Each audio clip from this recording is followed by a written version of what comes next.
Hey everyone, in this video, I'm going to show you how to disable Smart Compose Personalization on Gmail on your PC with the new update. Let's get started. First, open gmail.com on your PC.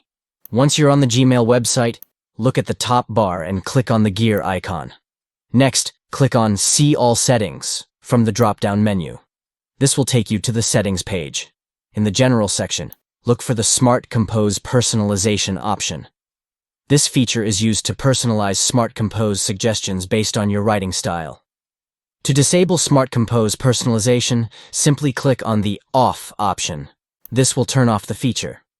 Scroll down to the bottom of the page and click on the Save Changes button to apply the new setting.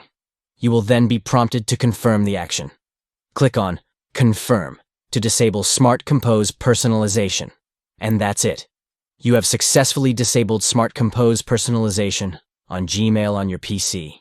This simple process will help you customize your Gmail experience to better suit your needs. Thank you for watching, and I hope this tutorial was helpful for you. If you have any questions, feel free to leave them in the comments below. Don't forget to like and subscribe for more helpful tips and tutorials. See you in the next video.